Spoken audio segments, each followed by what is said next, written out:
नमस्कार. कसं होईल जर वनस्पती आजारी पडण्याआधीच आपल्याला ते कळलं तर? आज आपण अशाच एका तंत्रज्ञानाबद्दल बोलणार आहोत.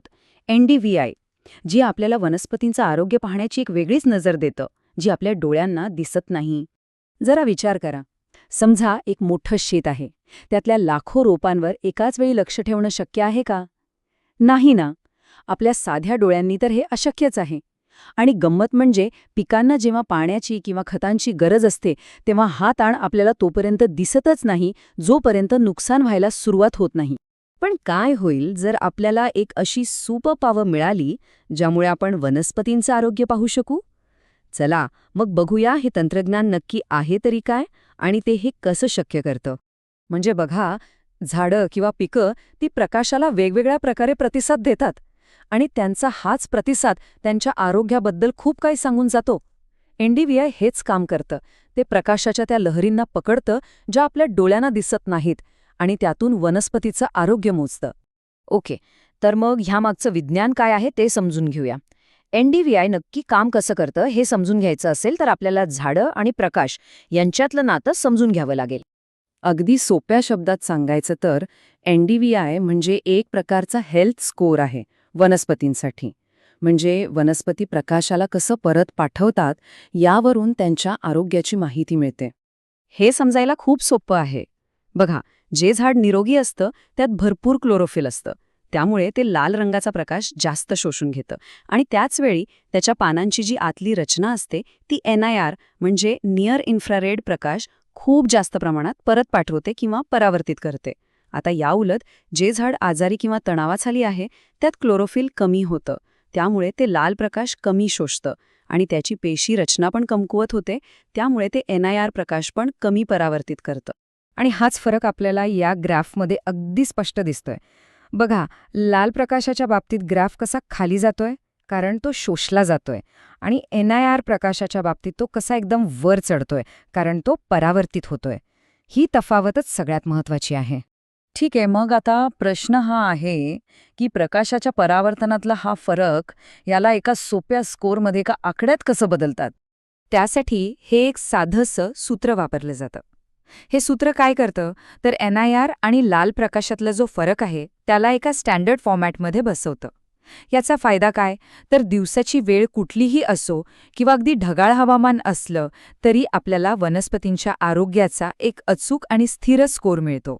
जेव्हा NIR आणि लाल प्रकाशातला फरक खूप जास्त असतो तेव्हा NDVI स्कोअर जास्त येतो.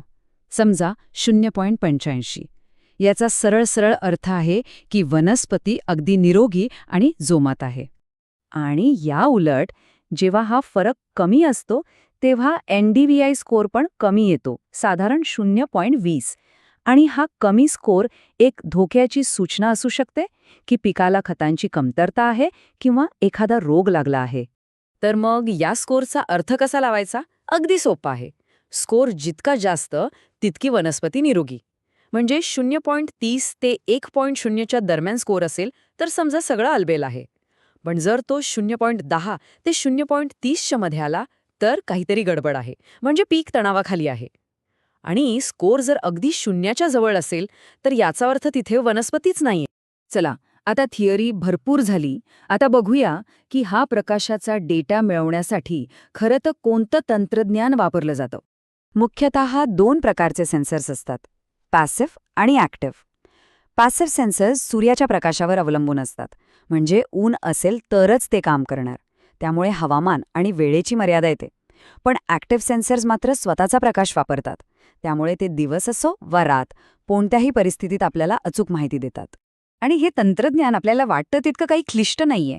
ॲक्टिव्ह सेन्सरचं काम अगदी आपल्या टीव्हीच्या रिमोटसारखं असतं.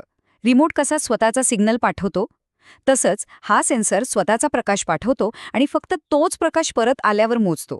यामुळे बाहेर ऊन आहे की नाही याने काहीच फरक पडत नाही. रीडिंग नेहमी परफेक्ट येतं. ओके, तर मग आता बघूया की शेतकरी ह्या तंत्रज्ञानाचा प्रत्यक्ष शेतामध्ये कसा वापर करतात आणि त्याचे फायदे काय आहेत. NDVIमुळे शेतकऱ्यांना पिकातली समस्या ती डोळ्यांना दिसण्याआधीच कळते. मग ती नायट्रोजनची कमतरता असेल, पाण्याची टंचाई असेल किंवा किडीचा आणि रोगांचा प्रादुर्भाव असेल, सगळं काही आधीच समजतं. एवढंच नाही, तर यावरून पिकाचं उत्पादन किती होईल याचाही अंदाज बांधता येतो. तर हे काम कसं चालतं त्याची एक सोपी पद्धत आहे. पहिलं म्हणजे ड्रोन किंवा ट्रॅक्टरला सेन्सर लावून पूर्ण शेत स्कॅन केलं जातं. मग त्या डेटामधून एक नकाशा तयार होतो, ज्यावर शेताचा कुठला भाग कमजोर आहे हे लगेच दिसतं. आणि मग फक्त त्याच निवडक भागांवर गरजेनुसार खतं किंवा औषधं फवारली जातात. आणि याचा परिणाम? खतांचा आणि औषधांचा अपव्यय टळतो, पिकं निरोगी राहतात आणि शेती जास्त कार्यक्षम होते. म्हणजे संसाधनांची बचत होते, ज्यामुळे शेतकऱ्याचा तर फायदा होतोच, पण पर्यावरणासाठीही हे खूप चांगलं आहे. हे तंत्रज्ञान फक्त पिकांच्या आरोग्याबद्दल नाहीये. ते आपल्याला अन्न आणि टेक्नॉलॉजीच्या भविष्याबद्दल विचार करायला भाग पाडतं. जसजशी आपल्याला अशा अदृश्य गोष्टी पाहण्याची शक्ती मिळत जाईल, तसतशी आपली शेती करण्याची, पिकं वाढवण्याची पद्धत कशी बदलेल, हा एक विचार करण्यासारखा प्रश्न आहे.